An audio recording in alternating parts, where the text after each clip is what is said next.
This is Carl at National RV Detroit. I'm going to walk you through this 2025 Sunset Trail. The model number, I got to watch the ice here. The model number is 330 SI. It's got some soap on it and some salt because we're prepping it right now, so it's a little dirty, but it will be in good shape when you pick it up when it comes to being washed. It's freezing cold today, of course. So this is a how-to video. I'm just going to show you some of the features and how they work. It's got power stabilizers on it, and you can see that this switch here controls both of the rear stabilizers. Okay, and then there's a switch up front that controls both of the front stabilizers. Okay, walk past your slide room up here. Your steps fold in and are adjustable. You've got a power awning with LED strip on it. Your front stabilizers here with switch, TV signal out plus power. You get your ladder here, your telescoping ladder. Now this crank here, if you can see, it's hard to see from here, but it's a cylinder with a slot cut in it, right? The reason you have that, if I come around to the other side and look at the stabilizers from the off-door side, you can see that. Okay, hopefully I can get in there and so I can show you from with the slide out here. Well, maybe you can see that. There's a shaft with a pin through it, right? So that crank will fit right on that shaft with a pin through it. Therefore, you can crank the stabilizers up and down in an emergency. I mean, they're electric powered, but if something was to go wrong, you can use that crank to get yourself out of trouble. Okay? Now there's another small crank in there. That small crank goes to your power tongue jack.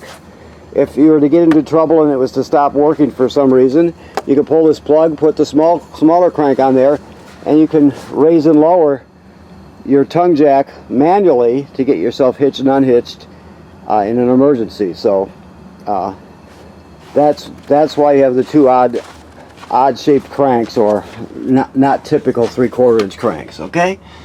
Telescoping ladder I mentioned. Prep for an inverter. This is a kill switch for your solar power, right? And there's your solar controller. The solar controller will tell you the amount. It'll tell you the DC voltage in the system. It'll tell you the amp gain from the sun. Basically, it'll tell you how many amps are being stored in the battery.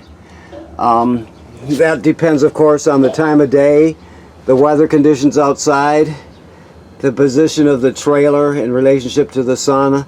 All those things and more are factors as to how much power you gain from the sun and store in your battery, of course. So that's what that solar controller does. It tells you that and more. All right. Now there's an extra tank on here. That's just because I think this was purchased without the kit, so that's just a test tank on there.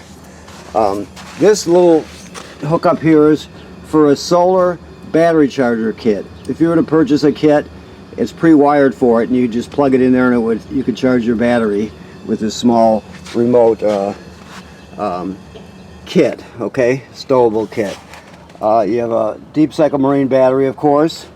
This is the kill switch for your battery right here, so you can disconnect it from the trailer itself if you want to, just by turning that counterclockwise. You have two 20-pound tanks and an automatic changeover regulator. Okay. Alrighty. See what we have over here. Over here, your sprayer here, quick connect sprayer. I'll show you some of the ports for that as we move around the trailer. This is your city water hookup here. This is the most common way to get water to the trailer. You just put the hose on there, turn it on, you're all set. Now if you happen to be camping someplace where there's no city water, let's say you're boondocking somewhere, you can pre-fill a fresh water tank right here and then use the onboard pump to pump the water. I'll show you the switch for the pump when we get inside. This is your black tank flush here. After you dump your black tank, you're at the dump station, you dump your black tank, the valves are back here as you can see. Okay, you dump the black tank. Like it says on this sticker here, you leave the valve open, you put the hose at the dump station under here and turn it on, but make sure you leave the dump valve open so too much pressure doesn't build up. Anyway, that'll flush out your black tank, clean it out really well. It'll clean off the sensors so you don't get so you get a good accurate reading, that sort of thing. Okay, more storage here. 2 more slide rooms, of course. Cable and satellite through right here, and this is a hookup for the coil sprayer I showed you. Okay, like I said, we're still going to clean up for you. This is your on-demand water heater here. Keep in mind that there's a master switch right here. It's off right now because it's winter time, but that's the master on-off switch. There'll be a control panel inside that'll show you, and I'll talk to you more about how it works when we get inside. But it gives you on-demand hot water. Okay, that's the furnace vent, of course. You have a slide topper on each of these slide rooms here. It's a 50 amp system, so you got a 50 amp short cord, and we give you a 30 amp reducer. Okay. It's pre-wired for a Furion backup camera kit. If you're interested, you can hook up a kit there or have us do it for you or whatever you want to do, but it's pre-wired for a Furion backup camera kit. This is where your telescoping ladder goes, which is good because it makes it easy to inspect the roof. The manufacturer says every 90 days you should inspect the roof. You're going to look for damage caused by low branches or road debris flying up there. You could look for separation at the sealant, you know, where water could potentially get through. Odds are you won't have to do anything for years and years, but you can't see what's happening up there unless somebody goes up there and looks. So every 90 days, the manufacturer states you should have somebody take a look. Be very careful, of course. So odds are like you won't have to do anything for a long time, for years, but you just don't know unless you look. So that's the whole idea. Okay, let's go inside. Much warmer in here. They got the furnace going. Okay, so let's get some light in here. Okay. Okay. Alrighty, so when we first come in the door, this is the power converter here. This converts AC to DC power. So you start off, you got 120 AC circuit breakers right here. They're all labeled. Then the power is converted to 12 volt DC on this side, so you got 12 volt fuses and they're all labeled. Right? So you're converting 120 AC to 12 volt DC there. It's also a battery tender, so as long as you're plugged in, it's going to sense how much energy your battery up on the tongue has and needs, and it'll send amperage up there to keep it charged. So when you're pulling down the road, your tow vehicle's alternator will charge the battery. When you're plugged into shore power, this power converter charges the battery, and the solar panel will charge the battery as it can, depending on the conditions outside. Okay?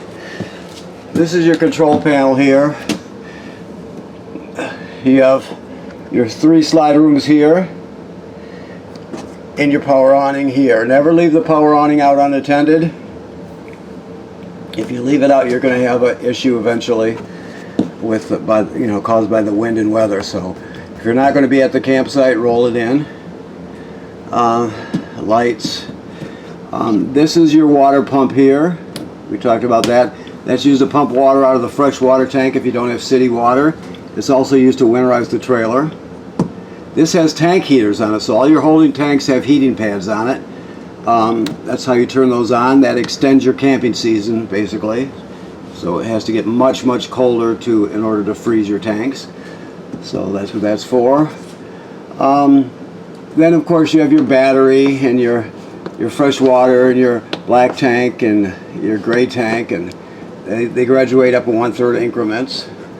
Like it says, battery hook required for slide out operation. your power converter, which converts AC to DC power that we talked about, that doesn't give you the type of amperage you need in order to operate the slide rooms. You have to use this in conjunction with the battery, so that's what it's telling you. Always have the battery hooked up when you're going to be working the slide rooms. Okay. This is your carbon monoxide LP gas detector right here. It should always be green. If it's not green, get it serviced. Don't put it off, don't ignore it. Just get it taken care of immediately, okay? It's obviously very important. Your thermostat is very simple. You're just going to poke the wheel here till you get to the mode to light up. Once the mode lights up, you turn this clockwise or counterclockwise, this knob here. In this case, till you get to heat, then you'll click it, and then it'll ask you to set the temperature, and you'll set the temperature and click it, and you're all set. You do the same thing for air conditioning or fan. Fan is just the air conditioner running without the compressor, that's all. Air cooling is full air conditioning. So that's the thermostat. Okay, pantry in here. The refrigerator is 12 volt DC. Your keys are right here. Right here.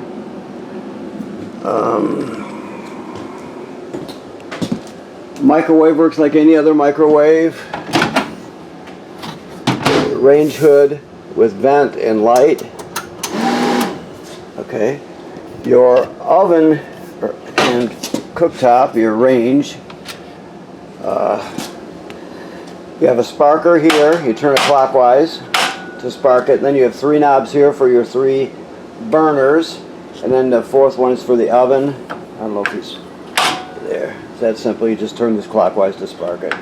When it comes to the oven, it's a little different. There's a pilot light back here. Let me see if I can spark it so we can see it maybe. Yeah. So you can see it's back there. So you go to the oven knob, you go to the picture of the flame, you depress it, you keep it depressed while you're lighting it, you spark it until it lights down here. Once you see it light, you still hold it for another 10 or 15 seconds to heat up the thermocouple. Then you go to operating temperature. It cycles as an oven does. When you shut it off, the flame goes out, so does the pilot light. So you have to relight the pilot light each time you use the oven. You have an ambient light here and then an oven light there. Just with this switch here. Always travel with this closed. Okay. Okay. Let's see what we got when it comes to remotes here. Where they have them. Okay. Oh, they're probably in here, I would bet. Maybe. Let's see here. See if I can get this open without putting the camera down. Look at that. Could be a card shark with those skills.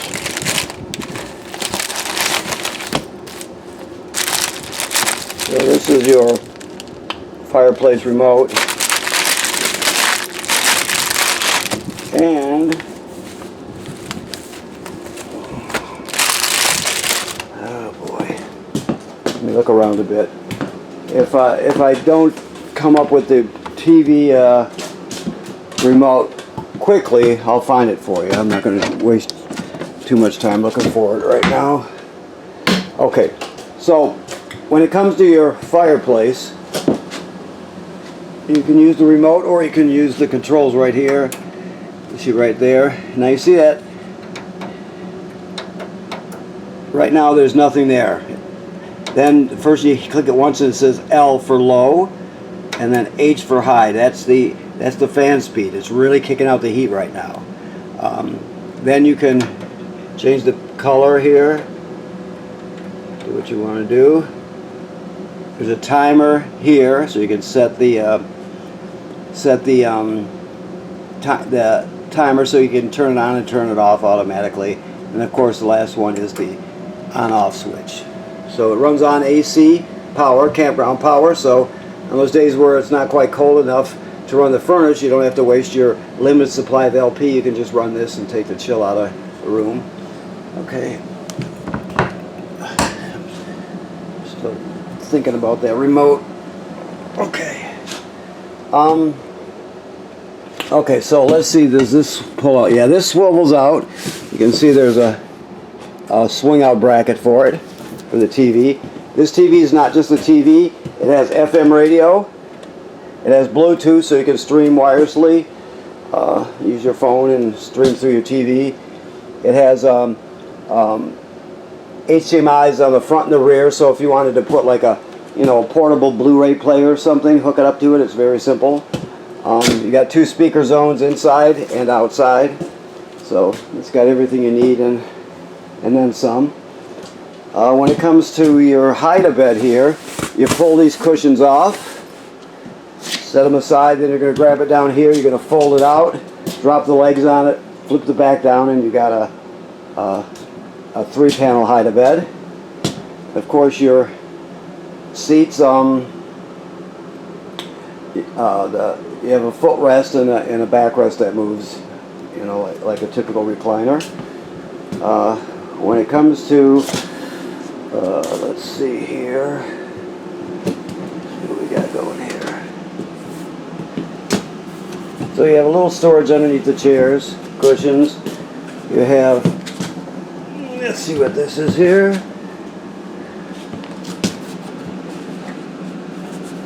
I'm not really sure. I didn't prep this, so I'm not gonna. Let me look underneath real quick before I give you bad information. Yeah. Okay, so it just sits on. It just mounts on a metal frame and screws to the wall. Therefore, you don't have that post in the middle. It's actually more sturdy because the post, when you have the post in the middle, it the slide out floor is only 3/4 inch thick, so you can't use a longer screw than that, otherwise it would scratch the flooring when it comes in. So this is actually a more secure way of attaching it. You go right to the wall, so it's actually a good thing. I've only seen it a couple times. Okay. Alright, so let me look around a little bit more. See if I forgot anything important. Okay, so next, the bathroom. First thing to remember is you never travel without this being latched. So it has to be latched shut by doing that, putting it over the knob, okay? Second is your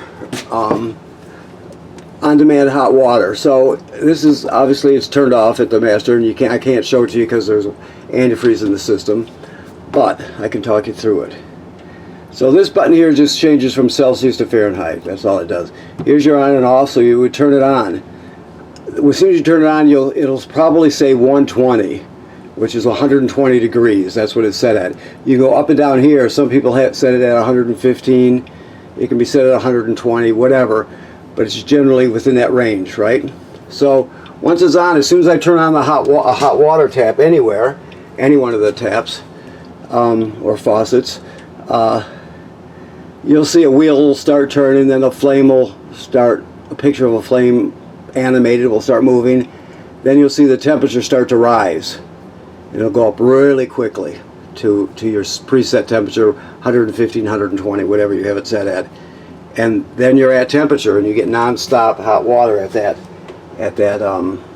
temperature. So it's a great thing, especially if you're using a shower, and a couple people are going to use the shower. That a regular 6-gallon water heater didn't last all that long.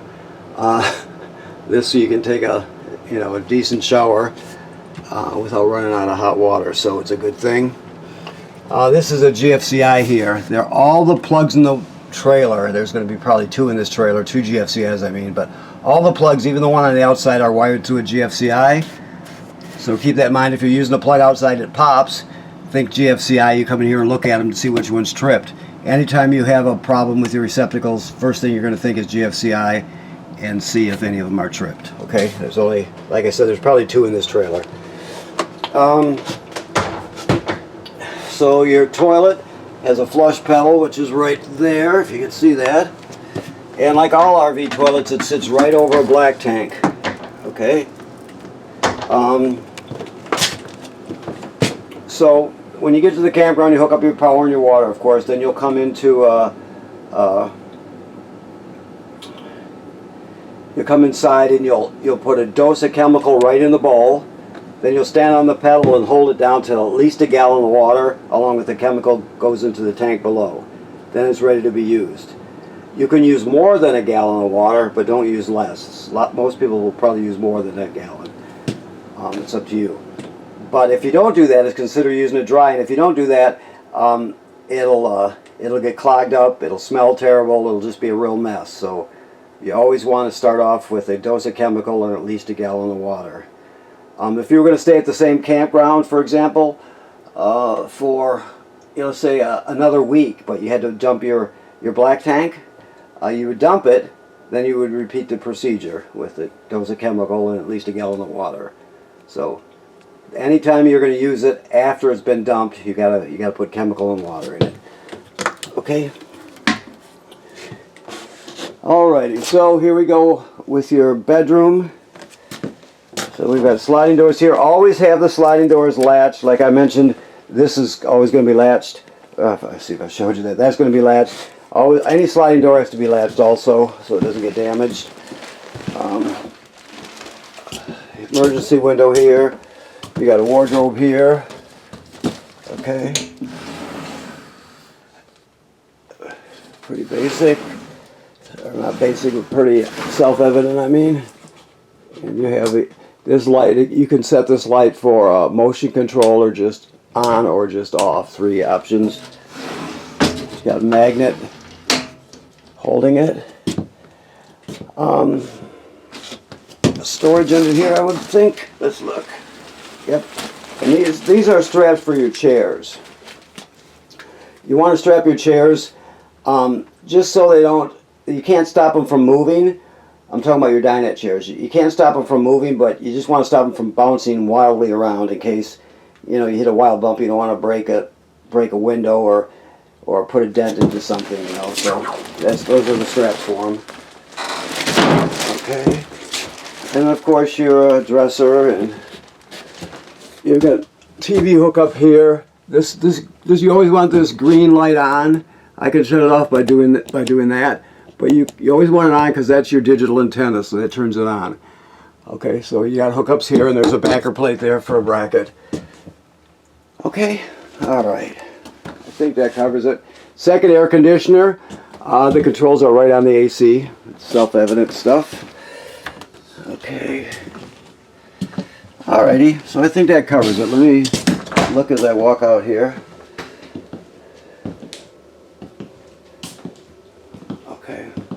Okay, so I want to thank you for purchasing your trailer here at National RV Detroit. Please remember what I said about inspecting the roof every 90 days. That's very important. Generally speaking, people don't inspect the roof enough. And right now the water's been purged from the system. It's replaced with antifreeze, so you're all set for the winter.